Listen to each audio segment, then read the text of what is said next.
Hello everyone, चलो हिंदी सीखे में आप सबका स्वागत करती हूँ। मैं विशालाक्षी। स्पर्श भाग 2 10th क्लास गद्य भाग में आज एक नया लेसन पढ़ेंगे, ततारा वामिरो कथा। जो सभ्यता जितनी पुरानी होती चली जाती है उसके बारे में उतने ही कहानियाँ किस्से हमें सुनाई पड़ते हैं। ये ज़रूरी नहीं है कि वो घटना उसी तरह से घटित हो जिस तरह से हम पढ़ रहे हैं या हम सुन रहे हैं, लेकिन उन सारे किस्सों में एक सीख, एक संदेश, मैसेज जरूर रहता है। ऐसे ही द्वीप समूह अंडमान और निकोबार जो द्वीप समूह हैं, उन्हीं में से एक छोटा सा द्वीप जिसमें कि विद्वेष यानी द्वेष, घृणा की भावना थी। उस घृणा की भावना को दूर करने के लिए एक जोड़ी ने अपना आत्म बलिदान दे। प्रेम सबको जोड़ता है और घृणा दूरी को बढ़ाता है, ये तो हम जानते ही हैं। जो समाज के लिए अपने प्रेम को, अपने जीवन को आत्म बलिदान दे दे, समाज उसे सदा याद रखती है, उसके बलिदान को व्यर्थ जाने नहीं देती, उसे कहानियों के रूप में बताया जाता है और प्रेम को लाने की कोशिश की जाती है। ऐसी ही कहानी लीलाधर मंडलोई के द्वारा लिखी कथा, एक प्रेम कथा जो सफल तो नहीं हो सकी लेकिन द्वीपों को उन्होंने मिलाया। ऐसी ही कहानी को आज हम पढ़ेंगे, सुनेंगे। वीडियो से जाने से पहले मैं आप सबसे वही रिक्वेस्ट करूंगी, अगर आप मेरे चैनल पर नए हैं तो प्लीज़ सब्सक्राइब कीजिए। आपको वीडियोस अच्छे लगते हैं इसे लाइक कीजिए, शेयर कीजिए और अपने विचारों को कुछ लिखना चाहते हैं तो आप कमेंट बॉक्स में अवश्य लिखिए। चलिए अब हम चलते हैं कहानी की ओर। ततारा वामिरो कथा। अंडमान द्वीप समूह का अंतिम दक्षिण द्वीप है लिटिल अंडमान। यह पोर्ट ब्लेयर से लगभग 100 किलोमीटर की दूर पर स्थित है। इसके बाद निकोबार द्वीप समूह की श्रृंखला आरंभ होती है, जो निकोबारी जातियों की आदिम संस्कृति के केंद्र हैं। निकोबार द्वीप समूह का पहला प्रमुख द्वीप है कार निकोबार, जो लिटिल अंडमान से 96 किलोमीटर की दूरी पर है। निकोबारियों का विश्वास है कि प्राचीन काल में ये दोनों द्वीप एक ही थे। इनके विभक्त होने का एक लोक कथा है जो आज भी दोहराई जाती है। सदियों पूर्व जब लिटिल अंडमान और कार निकोबार आपस में जुड़े हुए थे, तब वहाँ एक सुंदर सा गांव था और उस गांव में एक सुंदर और शक्तिशाली युवक रहा करता था। उसका नाम था ततारा। निकोबारी उसे बहुत प्रेम करते थे। ततारा एक नेक और मददगार व्यक्ति था, सदैव दूसरों की सहायता के लिए तत्पर रहता था। अपने गांव को ही नहीं अपितु समूचे द्वीपवासियों की सेवा करना अपना परम कर्तव्य समझता था। उसके इस त्याग की वजह से वो बहुत ही चर्चित था। सभी उसका आदर करते थे। वक्त मुसीबत में उसे स्मरण करते और तो वो भागा भागा वहाँ पहुँच जाता। दूसरे गांव में भी पर्व त्यौहार के समय उसे विशेष रूप से आमंत्रित किया जाता था। उसका व्यक्तित्व तो आकर्षक था ही, साथ ही आत्मीय स्वभाव के वजह से लोग उसके करीब रहना चाहते। पारंपरिक पोशाक के साथ वह अपनी कमर में सदैव एक लकड़ी की तलवार बांधे रखता था। लोगों का मत था कि बावजूद लकड़ी के होने पर भी उस तलवार में अद्भुत दैवीय शक्ति है। ततारा अपनी तलवार को कभी अलग ना होने देता, उसका दूसरों के सामने उपयोग भी नहीं करता था। ततारा के तलवार में एक विलक्षण रहस्य थी। लोग बाग तलवार में अद्भुत शक्ति का होना मानते थे। एक शाम ततारा दिन भर के अथक परिश्रम के बाद समुद्र किनारे टहलने निकला।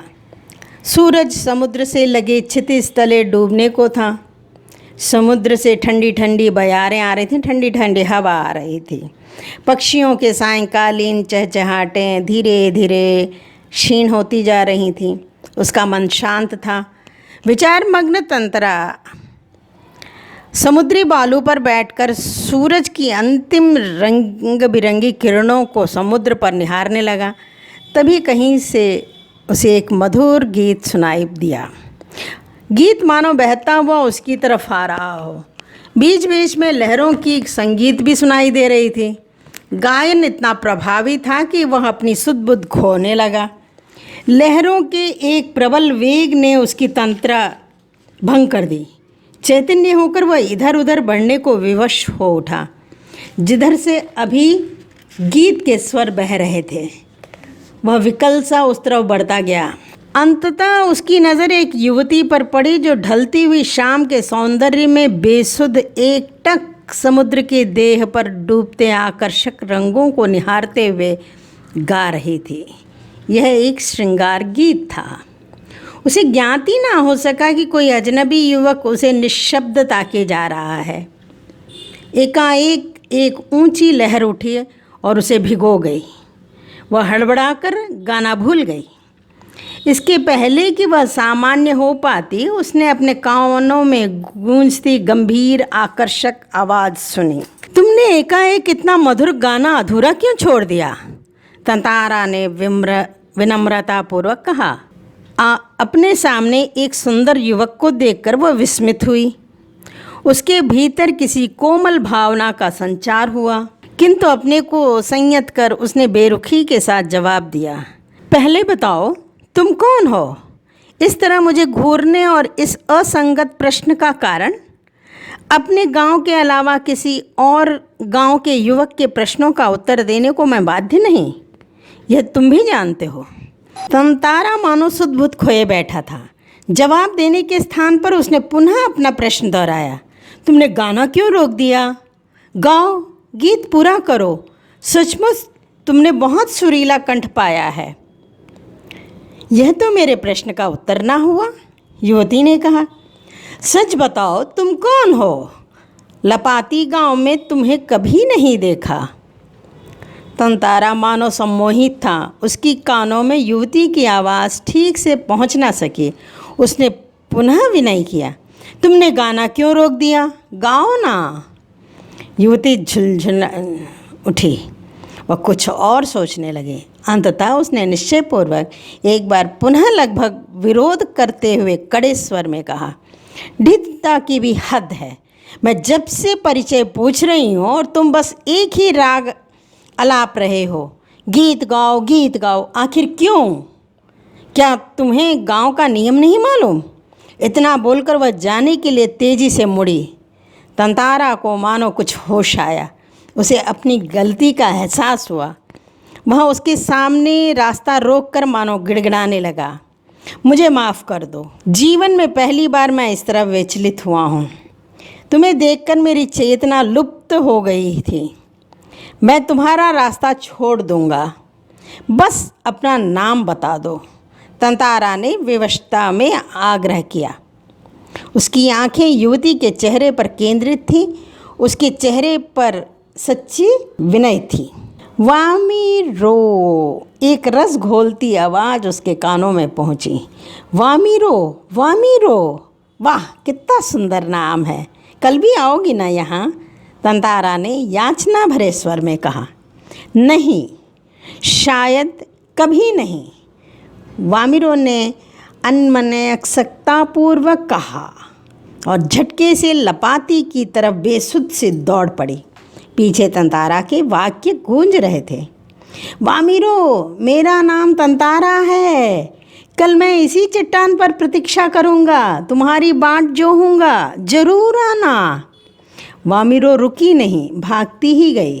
तंतारा उसे जाते हुए निहारता रहा। वामीरो घर पहुंचकर भीतर ही भीतर कुछ बेचैनी सी महसूस करने लगी। उसके भीतर तंतारा से मुक्त होने की एक झूठी छटपटाहट थी।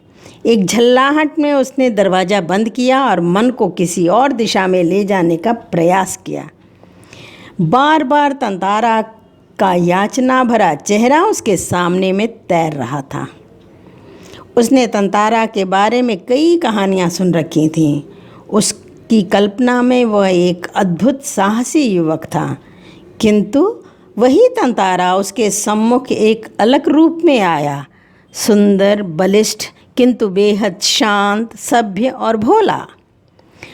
उसका व्यक्तित्व कदाचित वैसा ही था जैसे वह अपने जीवन साथी के बारे में सोचती रही थी, किंतु एक दूसरे गांव के युवक के साथ यह संबंध परंपरा के विरुद्ध था। अतः उसने उसे भूल जाना ही श्रेयस्कर समझा, किंतु ये असंभव जान पड़ा। तंतारा बार बार उसकी आंखों के सामने था, निर्निमेष याचक की तरह प्रतीक्षा में डूबा हुआ। किसी तरह रात बीती, दोनों के हृदय व्यथित थे। किसी तरह आंच रहित एक ठंडा और उबाऊ दिन गुजरने लगा। शाम की प्रतीक्षा थी। तंतारा के लिए मानो पूरे जीवन की अकेली प्रतीक्षा थी। उसके गंभीर और शांत जीवन में ऐसा पहली बार हुआ था। वह अचंभित था, साथ ही रोमांचित भी। दिन ढलने के काफ़ी पहले ही वह लपाती की उस समुद्री चट्टान पर पहुंच गया। वामिरों की प्रतीक्षा में एक एक पल पहाड़ की तरह भारी था। उसने भीतर एक आशंका भी दौड़ रही थी, अगर वामिरो ना आई तो। वह कुछ निर्णय नहीं कर पा रहा था, सिर्फ प्रतीक्षारत था। बस एक आस की किरण थी जो समुद्र के देह में डूबती किरणों की तरह कभी भी डूब सकती थी। वह बार बार लपाती के रास्ते पर नजरें दौड़ाता। सहसा नारियल के झुरमुटों में उसे एक आकृति को साफ हुई, कुछ और कुछ और। उसकी खुशी का ठिकाना न रहा। सचमुच वह वामिरो ही थी। लगा जैसे वह घबराहट में थी। वह अपने को छुपाते हुए बढ़ रही थी। बीच बीच में इधर उधर दृष्टि दौड़ाना न भूलती। फिर तेज कदमों से चलती हुई तंतारा के सामने आकर ठिठक गई। दोनों शब्दहीन थे। कुछ था जो दोनों के भीतर बह रहा था। एकटक निहारते हुए वे जाने कब तक खड़े रहे। सूरज समुद्र की लहरों में कहीं खो गया था। अंधेरा बढ़ रहा था। अचानक वामिरो कुछ सचेत हुई और घर की तरफ दौड़ पड़ी। तंतारा अब वहीं खड़ा था, निश्चल, शब्दहीन। दोनों रोज उसी जगह पहुंचते और मूर्तिवत एक दूसरे को निर्निमेष ताकते रहते।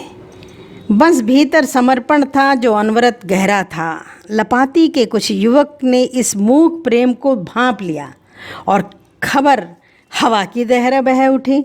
वामिरो लपाती ग्राम की थी और तंतारा पासा का। दोनों का संबंध संभव ना था। रीति अनुसार दोनों को एक ही गांव का होना आवश्यक था। वामिरो और तंतारा को समझाने बुझाने का कई प्रयास किए गए, लेकिन दोनों अडिग रहे। वे नियमतः लपाती के उसी समुद्री किनारे पर मिलते रहे। अफवाहें फैलती रहीं। कुछ समय बाद पासा गांव में पशु पर्व का आयोजन हुआ।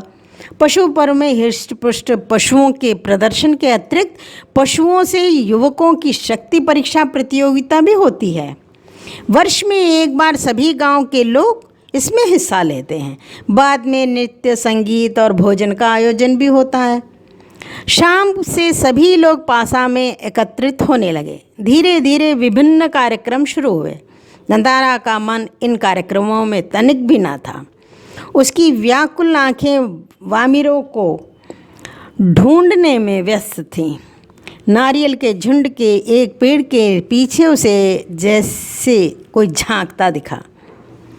उसने थोड़ा और करीब जाकर पहचानने की चेष्टा की।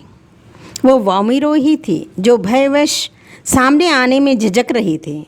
उसकी आंखें तरल थीं, ऊँट काँप रहे थे। तंतारा को देखकर वह फूट फूट कर रोने लगी। तंतारा विह्वल हुआ। उससे कुछ बोलती नहीं बन रहा था। रोने की आवाज़ लगातार ऊंची होती जा रही थी। तंतारा किम कर्तव्य विमूढ़ था। वामिरो के रुदन स्वरों को सुनकर उसकी माँ वहाँ पहुँची और दोनों को देखकर आग बबूला हो उठी, गुस्सा हो गई। सारे गांव की उपस्थिति में यह दृश्य उसे अपमानजनक लगा। इस बीच गांव के कुछ लोग भी वहां पहुंचे। वामिरो की माँ क्रोध से उफन उठी। उसने तंतारा को तरह तरह से अपमानित किया। गांव के लोग भी तंतारा के विरोध में आवाज़ उठाने लगे। यह तंतारा के लिए असहनीय था। वामिरो अब भी रोए जा रही थी। तंतारा भी गुस्से में भर उठा। उसे जहाँ विवाह के निषेध परंपरा पर क्षोभ था, वहीं अपनी असहायता पर खींच। वामिरो का दुख उसे और भी गहरा कर रहा था। उसे मालूम ना था कि क्या कदम उठाना चाहिए। अनायास उसका हाथ तलवार की मूठ पर जा टिका। क्रोध में उसने तलवार निकाली और कुछ विचार करता रहा। क्रोध लगातार अग्नि की तरह बढ़ता जा रहा था। लोग सहम उठे। एक सन्नाटा सा खिंच गया। जब कोई राह न सूझी तो क्रोध का शमन करने के लिए उसने शक्ति भर अपने धरती में घोंप दिया और तलवार ताकत से उसे खींचने लगा। वह पसीने से नहा उठा। सब घबराए हुए थे। वह तलवार को अपनी तरफ खींचते खींचते दूर तक पहुंच गया। वह हाँफ रहा था। अचानक जहाँ तक लकीरें खिंच गई थीं, वहाँ एक दरार होने लगी, मानो धरती दो टुकड़ों में बंटने लगी हो। एक गड़गड़ाहट सी गूंजने लगी। लकीर की सीध में धरती फटती ही जा रही थी। द्वीप के अंतिम सिरे तक तंतारा धरती को मानो क्रोध में काटता जा रहा था। सभी भयाकुल हो उठे। लोगों ने ऐसे दृश्य की कल्पना भी नहीं की थी। वे सिहर उठे। उधर वामिरो फटकती हुई धरती के किनारे चीखती हुई दौड़ रही थी, तंतारा तंतारा। उसकी करुण चीख मानो गड़गड़ाहट में डूब गई। तंतारा दुर्भाग्यवश दूसरी तरफ था। द्वीप के अंतिम सिरे तक धरती को चाकता वह जैसे ही अंतिम छोर पर पहुंचा, द्वीप दो टुकड़ों में विभक्त हो चुका था। एक तरफ तंतारा था, दूसरी तरफ वामिरो। तंतारा को जैसे ही होश आया, उसने देखा उसकी तरफ का द्वीप समुद्र में धंसने लगा है। वह छटपटाने लगा। उसने छलांग लगाकर दूसरा सिरा थामना चाहा, किंतु पकड़ ढीली पड़ गई। वह नीचे की तरफ फिसलने लगा। वह लगातार समुद्र की तरफ फिसल रहा था।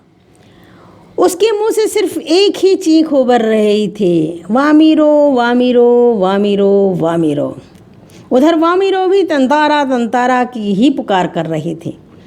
तंतारा लहूलुहान हो चुका था। वह अचेत होने लगा और कुछ देर के बाद उसे कोई होश नहीं रहा। वह कटे हुए द्वीप के अंतिम भूखंड पर पड़ा हुआ था, जो कि दूसरे हिस्से से संयोगवश जुड़ा था। बहता हुआ तंतारा कहाँ पहुँचा, बाद में उसका क्या हुआ, कोई नहीं जानता। इधर वामिरो पागल हो उठी। वह हर समय तंतारा को खोजती हुई उसी जगह पहुंचती और घंटों में बैठी रहती। उसने खाना पीना छोड़ दिया। परिवार से वह एक तरह से विलग हो गई। लोगों ने उसे ढूंढने की बहुत कोशिश की, किंतु कोई सुराग ना मिल सका। आज न तंतारा है न वामिरो, किंतु उनकी ये प्रेम कथा घर घर में सुनाई जाती है। निकोबारियों का मत है कि तंतारा की तलवार से कार निकोबार के जो टुकड़े हुए, उसमें दूसरा लिटिल अंडमान है, जो कार निकोबार से आज 96 किलोमीटर की दूर स्थित है। निकोबारी इस घटना के बाद दूसरे गांवों में भी आपसी वैवाहिक संबंध करने लगे। तंतारा वामिरो की त्यागमयी मृत्यु शायद इसी सुखद परिवर्तन के लिए थी। तो ये थी तंतारा और वामिरो की प्रेम कथा। प्रेम जोड़ता है, घृणा दूरी को बढ़ाता है। आइए आज से हम भी हर व्यक्ति से प्रेम ही करें, द्वेष की भावना को छोड़ दें। कहानी का यही संदेश है। अगर आपको मेरे वीडियोस अच्छे लगते हैं तो उसे लाइक कीजिए, शेयर कीजिए, और अभी तक आपने मेरे चैनल को सब्सक्राइब नहीं किया तो प्लीज़ सब्सक्राइब कीजिए और बेल आइकन को दबाना मत भूलिए, ताकि नोटिफिकेशन आपको समय पर मिल सके। धन्यवाद।